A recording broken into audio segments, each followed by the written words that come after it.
In this episode of the Denoised podcast, we're going to talk about what we saw at an AI camera control hackathon. What happened with the Thomson Reuters AI copyright case? And Stability AI joins the Academy Software Foundation. Let's get into it. All right, welcome back to the Denoised podcast. Joey Daoud here. Addy Ghani, hey, welcome back on this rainy day here in LA. I know, another rainy day in LA. Unusual. We'll take it. Jump to the first story. There was a hackathon that I went to this weekend. Nice. And I wanted to kind of break down some of the interesting things that I saw.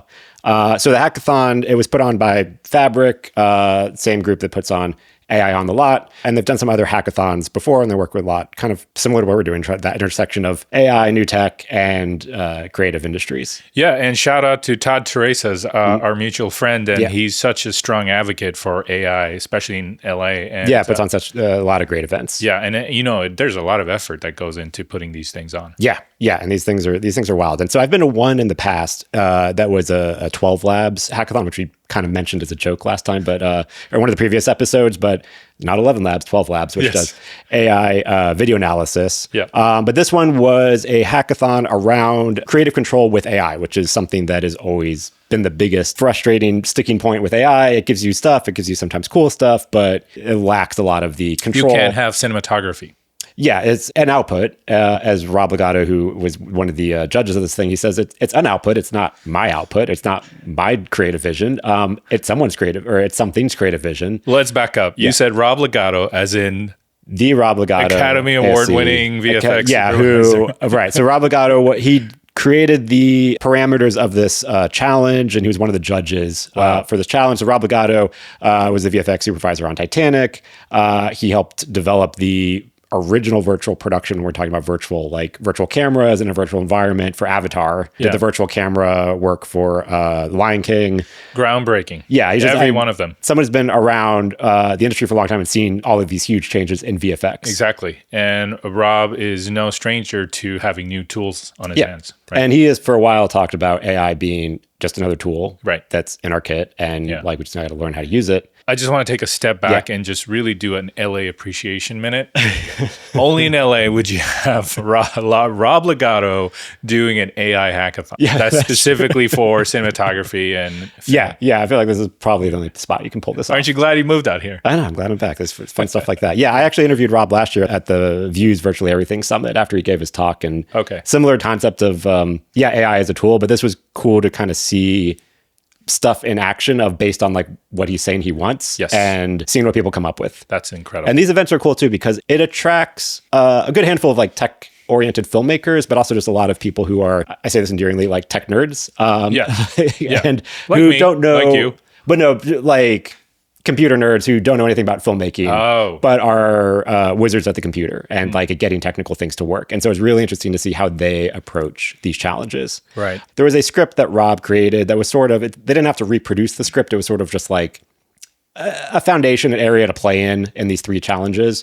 And there are three different problems or areas that a team could focus on addressing. Okay. And so high level, one was creative camera control. The other one was creative scene control. So kind of creating a scene. 3D space is interpretive, but a consistent scene environment. And then the third one was creative actor control. So people could kind of form teams if they wanted of like up to 5 people. And then they had 24 hours to tackle these challenges, which is obviously not a lot of time. Yeah. And I mean, just for getting like 100 renders or, whatever, inferences through generations. Yeah, that's not a lot of time. Yeah, no. And the main sponsor / tool that they had to use was Luma. They did have access to their new image to video generator with Ray 2, their newest model, which it just came out Monday to the public, but they had access over the weekend as like a pre-release thing, because at the time it was only the new model, you could only do text to video. And then they added image to video, which is a huge improvement because text to videos can only get you so far. Yeah. Correct me if I'm wrong. That also has API integration. It does have API integration, so they can. So you can write. They can use the web interface if they want, or they could use Python. A lot of teams use Python because they're more familiar, comfortable with that. ComfyUI. Yeah. And you could probably run multiple sessions at the same time. Exactly. Yeah. And that's how you get to do things in 24 hours. Yeah. I mean, there is still a speed. Even when some of the teams were demoing stuff, it's like I'm going to send it, and then it's like, while we wait, let me talk about something else, because it still takes another 30 to 60 seconds. Yeah, it goes up to the cloud. Your video to come back. Yeah.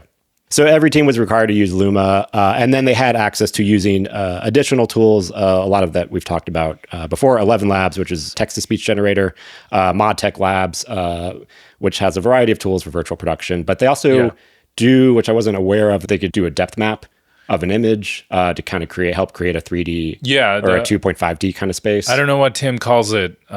He doesn't call it 2.5D anymore, but yeah, it is similar to that. Yeah, you can take a flat image and and help extract where the layers should be and to give it some depth, so you have some latitude to move your camera around. Very cool. Playbook, which I've used a lot and talked about a lot, but they do basically a 3D interface space to kind of build scenes with 3D models and have more of that camera control, and then you send it to a image model and you can get back an image, but have that control over, like, I want my scene to look like this and placement to be here. So more control over your generative image. Okay, so for Playbook, you're building a crude 3D environment. Yeah, no texture. You can just bring in whatever models, like cones and spheres and that could blocks. Be as basic as that, or you could bring in existing, like we used a diner model set, but it was like a diner, but it was completely untextured. So it's just like gray blobs that looked like a diner booth and a diner counter. I think Eric Geisler was showing you can bring in a photogrammetry asset.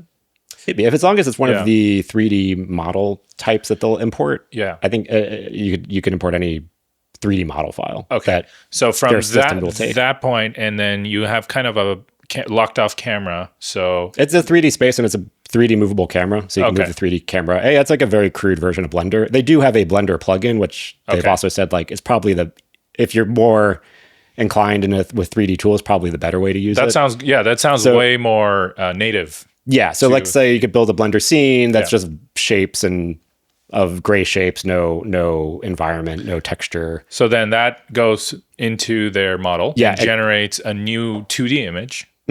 Based on and then you could prompt it. So like going back to the diner example, you can have it say, oh, I want it to be a 1950s diner, or you could be like, I want it to be a steampunk diner, or I want it to be a futuristic diner. But you have that, you line up your camera, so you're like, well, I want my diner shot, but I want to make sure that the booths are here on the right side and the counters on the left side. And every time you're generating it, you get that same consistent shot layout. How long does it take to generate? Pretty similar speed to just any generation circuit. Few seconds. Once the servers are warmed up, 10 to 30 seconds. Yeah, I mean, can you imagine when that's real time? Yeah, like, I know. Yeah, that 24 times a second. And I think that's what we're where we're going towards. That's what we're going is the aesthetics of the render is AI, but then the construction is 3D, traditional 3D. Yeah. Right? Exactly. And but being able to get that real-time feedback. There's a very crude version with like Preya that has a real-time generator, and you can connect it to a webcam and you can move stuff around and it'll like rapidly generate scenes in real time. Yeah. It's just very I'm sure fuzzy. The resolution is not great either. No, it's not. Okay, so the teams that I'm going to run through, I'm just going to call out the teams that either won or stood out to me because I didn't agree with some of the choices. But okay, the first one, creative camera control track. So the goal with this was to provide more kind of what we were just talking about with Playbook, more ways to replicate how filmmakers really work. And Rob kind of gave a whole speech and a demo using his camera wheel controls on his computer. He's like, I like to do this, when I'm in Unreal to like work on my camera movements. And if you're good with that, that's how high the highest level. VCam. Yeah, that is the most precise way to control a camera. Yeah. Yeah. That was like, that says like, I want something like this. The team that did win, they basically connected a MIDI controller.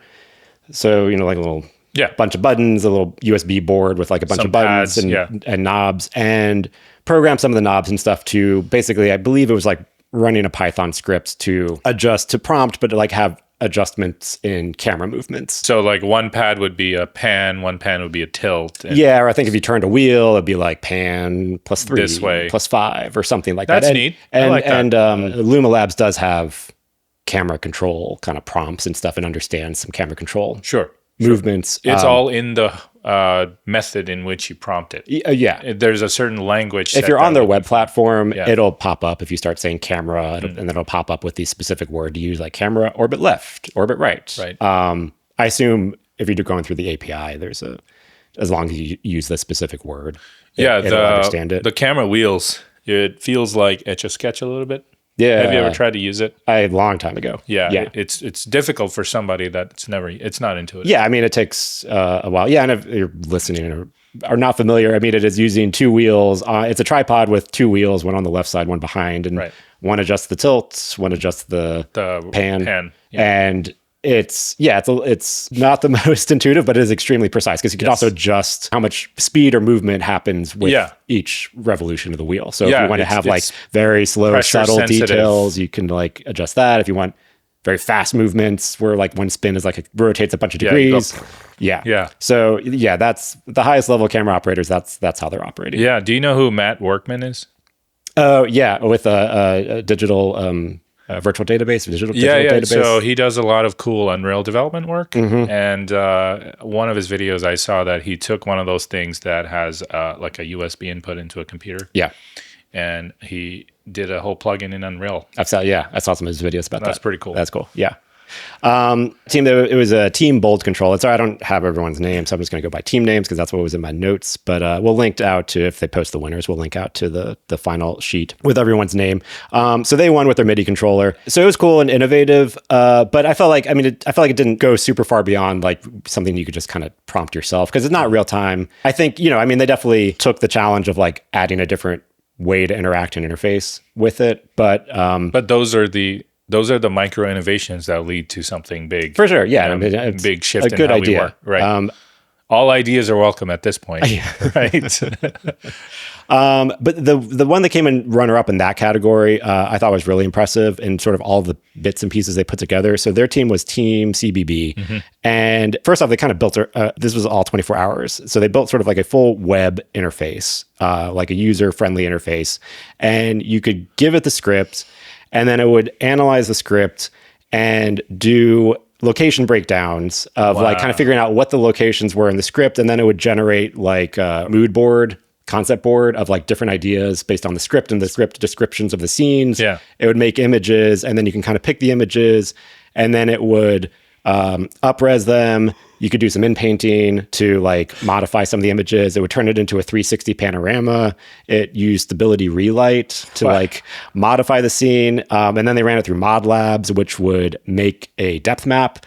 And then they would pull that into either Unreal, or they actually pulled it into Fusion and DaVinci Resolve, which I was really interested to see that, into a traditional nonlinear editor. Yeah, they pulled it into Fusion with the node-based VFX pipeline, and then brought in some like kind of actor stand-ins, and we're like, now then you build your environment, and then you can start planning out your shots and kind of do like a virtual cinematography and camera planning. So you create this 3D environment that you could either use for prep, or you could put it on a wall if you have a wall. Wow. And it's a 360 space with some depth, so you can kind of move the camera around and turn around, and you have the same consistent environment. So Team CBB, in my opinion, like hit a I thought Yeah. they really did a great job, especially for 24 hours, and like all the tools they connected and everything that they were able to do and make it. I mean, a lot of this stuff, sure, you could do it if you know all the pieces, but they really kind of built a. Can you tell me a little bit about working web interface? The actual actor in the scene? So you would still have to shoot the actual actor with a camera?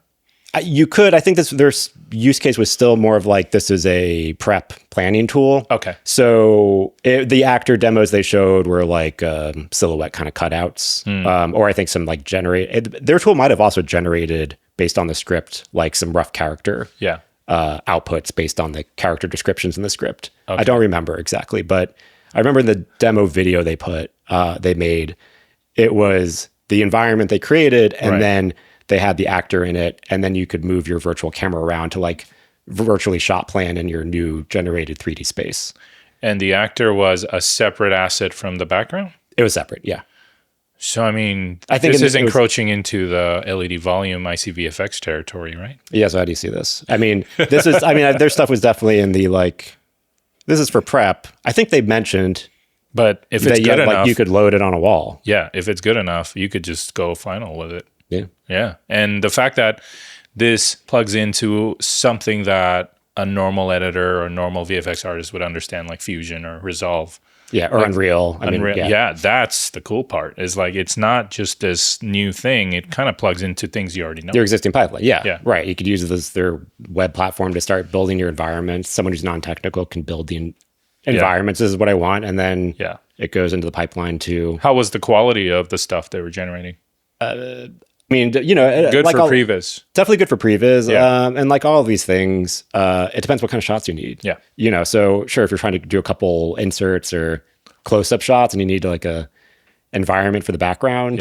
I mean, I think it would work. It looks good enough. Man. When you get wider with a lot of these shots, that's when everything falls apart. These hackathon is where it's at. Like that's where you see and that's where you see the film and the tech combine and in like a forced 24-hour period of like people kind of doing. Yeah, that's the whole point of hackathons. Just what can you whip out if you just have this intense focus for a day or two? Well, also because, and I go back to sort of like the bigger companies that are trying to do this, right? Your, Autodesk, your Adobe, your Netflix, or whoever, like these big studios that are trying to build tool sets in sequence, one that interconnects to the other, and it eventually outputs really usable stuff for film. You get a really good glimpse of that, maybe even an early glimpse 6 months to a year ahead of where this technology can be at these hackathons. Yeah. Because these guys don't have to build it at scale.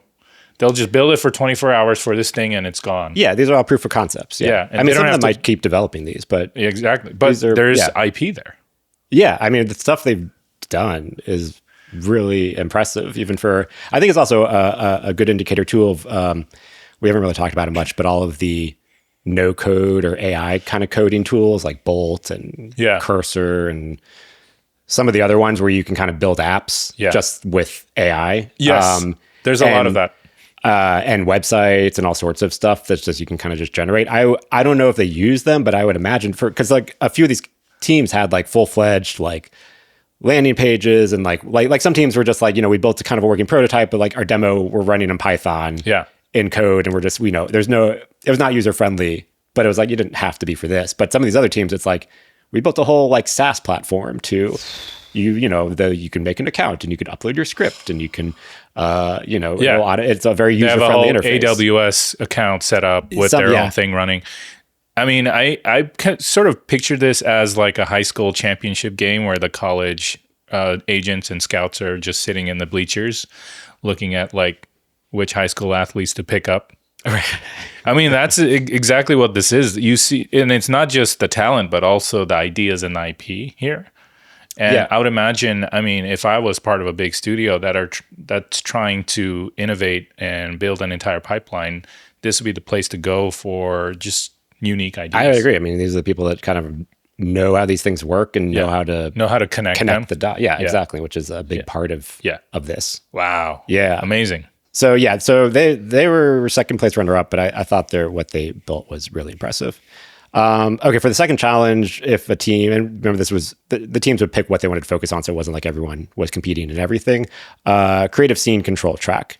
So this was more about, even though I know it sounds like maybe that's why they didn't win that category, because the one I just described sounded more like a scene consistency. Sure.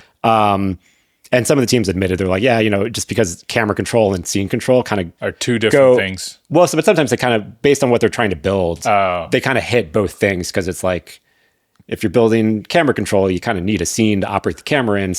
And you need the same scene. Yeah, because then it kind of defeats the purpose. So this one, creative scene control was more about building a consistent environment. Big issue with AI, you make an output, and it's like, okay, cool. Let me make another one, with change the character, but put me in the same scene, but it'll be a completely different scene. So this was like how can you get better continuity of being in the same physical space? And the team or person who won, because this Dylan went solo, is a Dylan Lur, and talking about football and recruiting and the scouts. Dylan's been on my radar for a while, because Dylan at the last hackathon with 12 labs, Dylan also operated by himself and single-handedly won that hackathon. Wow. First place. We should have him on the pod, man. I'd love to talk to Dylan. Yeah. And I've ever talked to him after that. He's just like, well, it's not that complicated. You just like plug all the things together. And it's like, what? I know. That's the thing. People that are really at a proficient enough, they're like, wait, you can't do this? You don't see all the connections. Yeah. So he had, his team name was Team 1,000 Hands because he was like, I basically just built robots that gave me like 1,000 hands. And I think his example is also a really good indicator of where agentic AI is going, which is like the big buzzword from NVIDIA, from Jensen's keynote, and kind of like the new direction everyone's like talking about. The next step with AI is agentic. And he just built all of these little platforms and connections, and we can link to his flow chart that he built. Okay. So I'm seeing 3 tracks that are working in parallel. And then coming down to a final video block. Yeah, and let me try if I try to remember what he did. He basically would have ChatGPT go run off and sort of create a prompt describing the environment, and then reuse that environment prompt to describe different elements in the scene. And then I think he also had sound effects being generated too. Sure. And would sort of combine all of that and then combine it with like a second scene and a third scene. I don't remember how he did this, but he basically would combine all of this into one video output. So by having a single video output, it's doing one generation. So if you have a shot looking one way, a shot looking the other way, this environment is consistent because it's a single draw of the dice. Exactly. Yeah. So it is generating it. So it was generating it in the same output. Yeah. And so his scene environments would be consistent. And he was running that at scale. So he would like the script, and then he just let the AI kind of run off and interpret it itself. So there were outputs that, the visually, some of the things were just kind of crazy. Yeah. But his challenge was like scene consistency. And if you look in the background, it's like it would show like a wide shot or a close up or something. And the environment, the scene would look the same? The same. Wow. Even though maybe there's like crazy stuff. Like it's not like a final pixel output type thing. But like 90% demoing what he was trying to achieve. And he's running these at scale. So he wasn't really having any input of his own or doing any of the prompt generation. He was having the AI having write the all the 1,000 prompts. hands do his work. Literally, for him. And he would run like, have 10, 20 videos processing at once. Wow. And he's just like, he just kind of keep running and running and running and get all these outputs. And then so he probably has like 50 works. different ChatGPT sessions generating the prompt. And then looks like after that, there is a video generation, in between video generation layer. And then finally that video goes into the scene generation. Yes. And then it adds the sound effects. And then all of these, like in this map, it's like 3 scenes are combined into a single video. That's amazing. Yeah. So and it's just I'm a really different noticing, way to like attack the problem. Yeah, like with 1,000 Hands as well as CBB, I'm noticing that there is a trend of layering and sequencing things in order to get what you want. Yeah. It's never like one shot in, one shot out. No. And this was, I don't know how I built it. I don't think he used Comfy, but a lot of the other teams use Comfy UI, and some of them showed their node graphs, and it's just like extremely complicated, like lines and stuff connecting everything. And I'll talk about one of the other teams that use that in the other challenge. But it's not a single tool. It's not a single tool.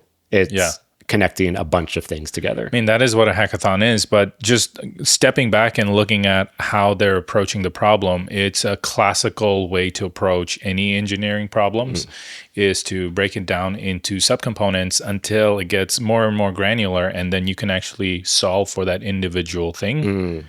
And once you have a solve for all these little things, then you can go back up and solve the big problem. Yeah. So that's, I mean, they're approaching it like engineers. Yeah. And I mean, he isn't it? He's like, I don't really know much about filmmaking, but this is how I tackle this problem. Yeah. And so he won. Super impressive. He did a similar thing with 12 Labs where the challenge was building there were a couple of challenges, but one was like a highlight reel generator from like sports clips. Yeah. And his was like, sort of had a basic web interface, but it would pull the sports clip and then like transcribed it and then like found really good highlights and edited it into like social videos, and it was like all like automatic and kind of like Opus, but on his own. But I think I'm trying to remember. This was a while ago. It did more than what Opus does. I think you could also chat to it and ask it questions about what happened. And this was before in AI years, like a million years ago. This was before like Notebook LM or all those things. Oh, so like a year ago. Less than a year ago, yeah. So impressive stuff. And then the third one was creative actor control. So this was about creating actors, but trying to have more controlled before how they look, the AI actors look.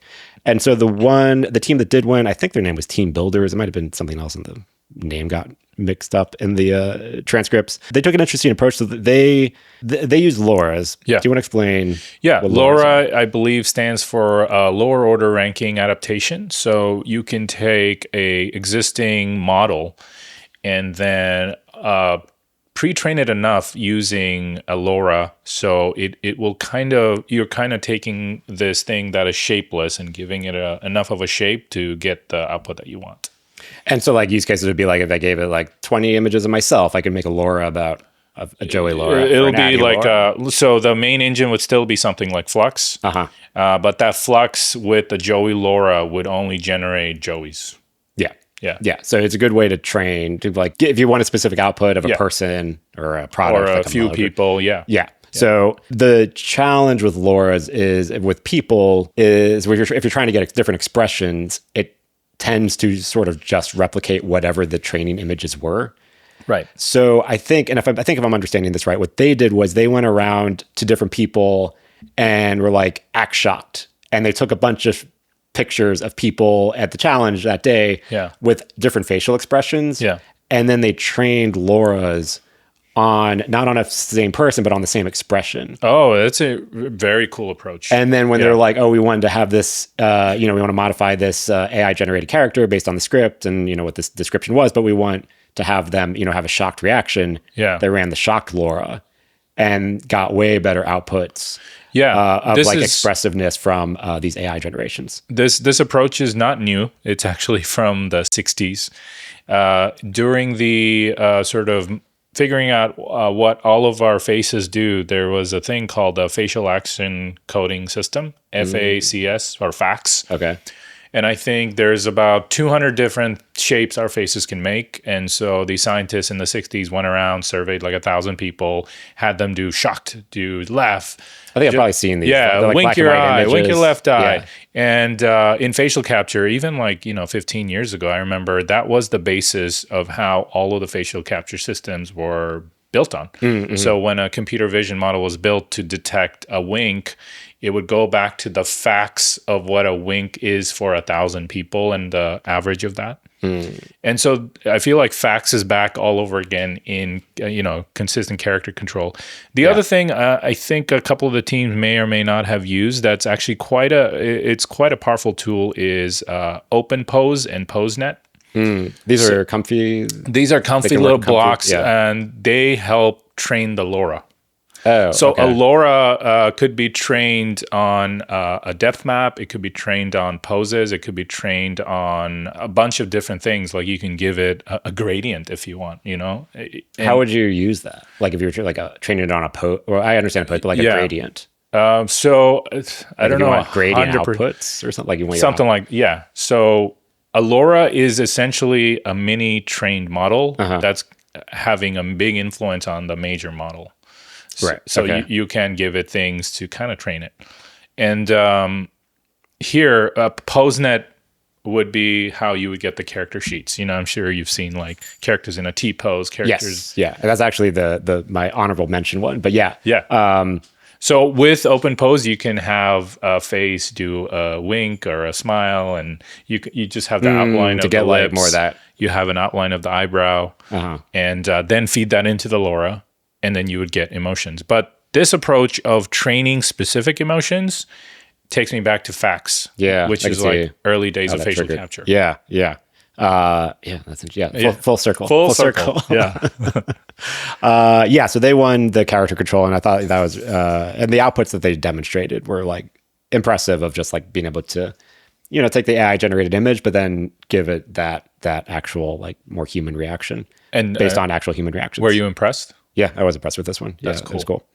And then, the other one, I don't know if they won anything, but they're called Rough Cut. And they were another one that kind of built a full-fledged, like, functioning website, like web interface. And it did a bunch of things, but the one that stood out, there were ones where they kind of built their entire backend on Comfy UI, and these very elaborate. They kind of showed the whole Comfy UI model, and it's like very elaborate, complicated.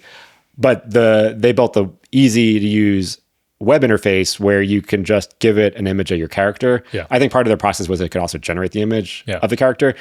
And then you give it the image, and then it runs this complicated Comfy workflow, Yep. and it gives you a character pose sheet. Yeah. That is like the golden thing. Yeah, because enables consistency. You can use that character sheet to train a LoRa. Yes, right? And get consistent character. That's all outputs. a LoRa needs, really. Yeah. It's like 10 to 15 different images of this character in different angles doing different things. And that kind of ties into going back to Dylan's project, where he's like, because he's just doing a single video output, but by doing the single video output, he can have those different shots with the same scene. Yes. So with the character sheet, you give it this one input, and it's generating a bunch of outputs, but it's running the same generation, so you get that consistent character sheet. Yes. For the output. It's kind of a similar idea. Character sheets are image-based, and then Dylan did something that's video-based. Right, video. Yeah, exactly. Okay. I thought that, I mean, if they, because I've gone down the rabbit hole of YouTube tutorials, and there's, I'm blanking on his name, but he posts really, really good Comfy UI tutorials, but every time I try to replicate them, they're very complicated, and I always hit a snag. And I follow this guy named Mickmumpitz. That's probably it. Yeah, he's German. But yes. Yeah, he's amazing. Yeah. He posts excellent tutorials, and I try to download his workflows, and then I always hit bugs. So this thing kind of does what he shows, but it's just a web interface, and I'm like, I would use that right now.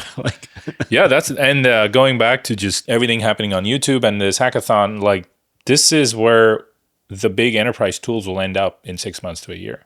We're just seeing early glimpses, and of course they're pulling away at the races because they're so much nimble and faster.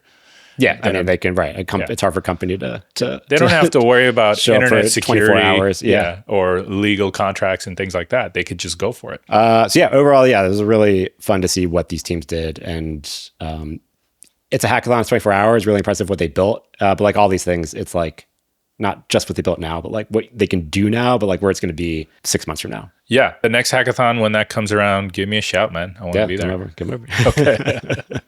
All right, our next story. Yeah, so Thomson Reuters, a big media firm, they do a lot of news. Reuters News, covers worldwide coverage of everything. There was a AI company called ROS AI that supposedly used Thomson Reuters, the gigabytes and petabytes of news and information that they have to train a model.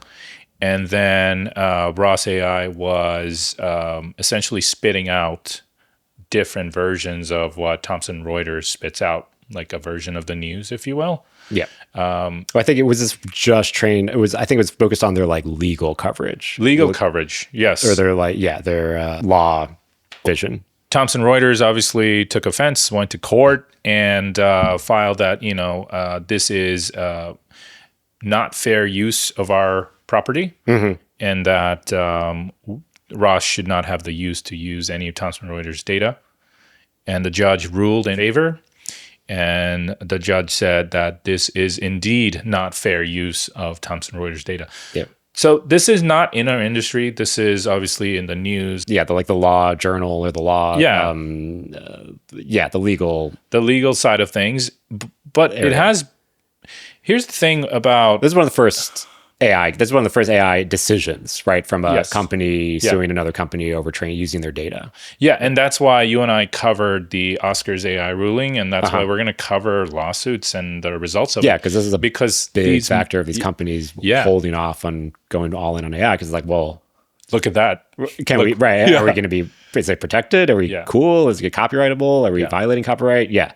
End of the day, a business is here to generate revenue, and lawsuits will significantly impact the ability for you to generate revenue. Speaking of lawsuits, I mean, when I saw the story, because I think the lawsuit came up in like 2020, and when I saw the story, and I was like, wait, Ross AI Intelligent, like, what is that company? They went out of business because this lawsuit buried them. That's it. They went bankrupt because of this lawsuit. Right. So whether they were found, I mean, now they're also found whatever, liable. I'm not sure what. And they were the thing that I found interesting, and that definitely applies to our industry in media and entertainment, is they were going under the cover of parody law and some of the and fair use, right? So fair use, there's 4 potential criteria that something could be covered under fair use, educational, parody, which is where like a lot of like Mel Brooks stuff kind of falls. Saturday Night Live, why they can make fun of like existing things, but it's and not violate copyright because it's covered. It's a parody. You're allowed to make fun of people. Yeah, we're aware it's a joke. They're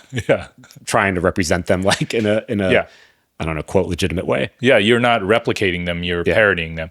But all was rejected. So I think going back to all of the legal sort of questions that arise in our industry, if there is ever a lawsuit in M&E, I think the lawyers and the judges will go back to this case and kind of look at the use of language and things like that there. Yeah.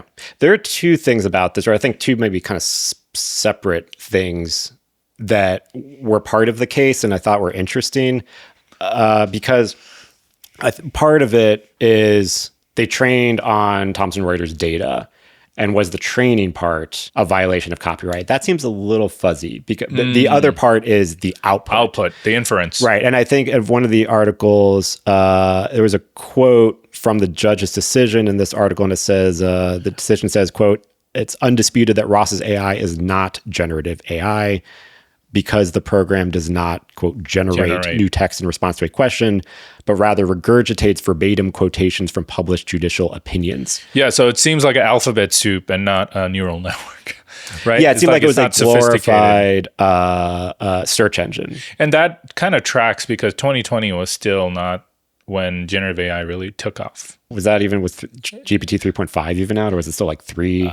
Yeah, I mean, I think it was the days of AlexNet and some of the stuff. Was there even GPT yet? Like the OpenAI founders were working on that stuff back then. But absolutely. If it was to generate, I think that perhaps the judge would say, well, that is a new thing and it has nothing to do. And that's where I'm curious in the future because, I would say the outputs we get now are new. They're transformative. And that's another kind of classification of fair use is the new output transformative enough that it's different from the original.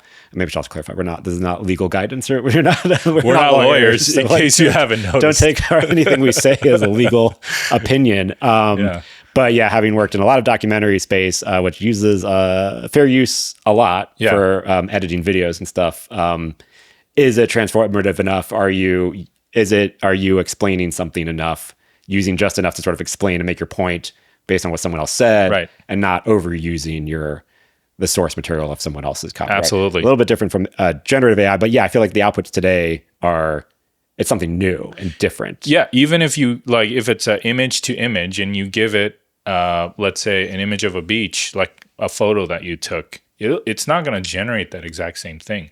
It's still going to go through the computation, and then it's going to generate a beach, but it's not pixel to pixel the same as your input image. Exactly. Yeah. So it's generating something new. Right. It's new. Yeah. So this is an interesting one. I feel like it doesn't really settle much on the current kind of more of the creative space copyrights. But at least it lets people know that there is definitely law and order in this space. And you can't just copy and steal. It also takes a while. I mean, what is this? 4 years for a decision to come out? Right. I think the other factor too of the decision was Ross was like building a direct competitor product, kind of same exact thing, and taking all their data and like spitting it out. So it's like very much like it was predatory. It seems a little bit more, kind of like when we're just copy and pasting your stuff and building our own thing. No bueno. So there's not a lot of transformative stuff. And again, I just want to go back to why we cover this stuff on the show, because I think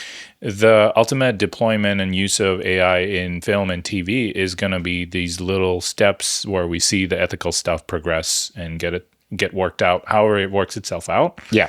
So we'll just cover it along the way. Yeah, for sure. Because even though this is not nothing to do with media entertainment, it's AI and training, and that's going to ripple and affect, because there's a bunch of lawsuits and other things happening right now that everyone's still waiting to see how it plays out. Yep.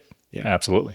Reynal VFX and Stability AI joined the Academy Software Foundation. So the one that stood out to me most here was Stability AI, which is the company behind Stable Diffusion, which is a huge generative AI large language or not large language model. It is a remind me who's on their board again? James Cameron just recently joined their board. Yeah, and Sean Parker from the Napster Facebook. I didn't really, until we looked that up, I did not realize that Napster, Sean Parker. Yeah, the best line from, in the social network. The social network. You know what's cool? Not $1 million, $1 billion. Drop the. It's cleaner. So yes, that stood out to me the most. Well, first off, what is the Academy Software Foundation? Yeah, so the Academy Software Foundation is an open source body that enables the cross communication and the cross adaptation of open standards. So, and this is part of the Academy, the like the Oscars. Yeah, the Academy. It's headed by one of my friends, David Morin. Amazing, really nice guy. He invited me to one of the meetings once, and so I got to attend an ASWF meeting. Couple of the things that came out of ASWF, Material X. So they work on USD, which is an open source file format for 3D. Material X is an open source material definition for 3D shaders. So kind of trying to have like open source file formats and other workflows. So not one tool or company owns like a proprietary format, like things can kind of communicate between. It doesn't pipelines. help anybody. Yeah. Well, I think over the last 20 years, VFX has seen enough proprietary formats to now where they're realizing that, okay, an open standard actually helps everybody because then you don't have to develop that thing. You could build on top of it. You can do stuff that's way cooler than developing a file format. Just take the file format that everybody's using and then do cool stuff with it. So there's a couple of things in our world. I think Open Timeline IO is from ASWF, if I'm not mistaken. So that's for like editor timelines and stuff. I never even heard of that one. What is that? What is the Open Timeline? I mean, because like I'm either EDL or XML. I think it's the way to define your EDL and then also how a software will build how the timeline is done within I mean, that'd be great because it's always a issue when you're like, this was cut in Premiere. Resolve, I need to go to Final Premiere, Cut and Final bring this Cut. into So that's one of them. Not to be confused with OpenColor, although I think OpenColor IO is represented by ASWF, but that was originally developed by Sony. Okay. So, I think it says too was Renault, one of the developers behind OpenColor. Yep.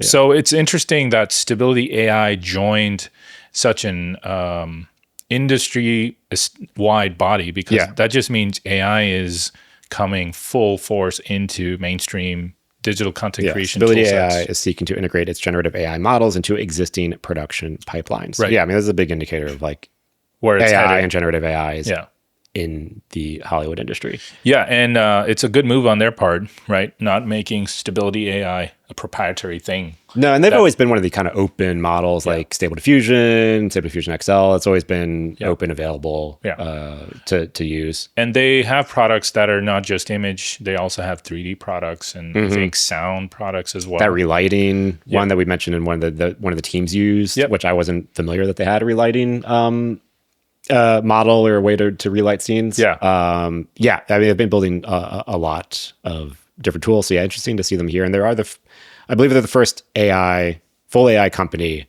So I mean, there's other members. There's NVIDIA, there's Adobe, Intel, Microsoft. So they obviously have parts of AI stuff, but I think it's the full one where it's like the entire company is built around generative AI. And that is a member of this. I would compare it to like United Nations. Like you go there, everybody from every studio is there. It's not free. Like I think you do have to pay for a seat to be there, and then especially to vote. I would compare it to sort of like SMPTE a little bit. Where SMPTE is more focused on television and broadcast side of things, ASWS is more film. It's the Academy. Okay. Yeah. So I'm curious kind of to see what comes out of this. I mean, look, here's a quick example. Like, ASWF controls, I'm guessing ACES, which is the Academy Color Encoding System, all the color spaces. ACES color spaces. So one of the big issues with AI is it doesn't generate color space compliant stuff. Yeah. It's like, you don't know if it's, that red, is that Rick 709 red? I mean, it's giving you, less than HD, not the, great. Of course, you can conform it and just say, yes, that red is that. But what if Stability AI takes it a step further and you can have color gamut controls?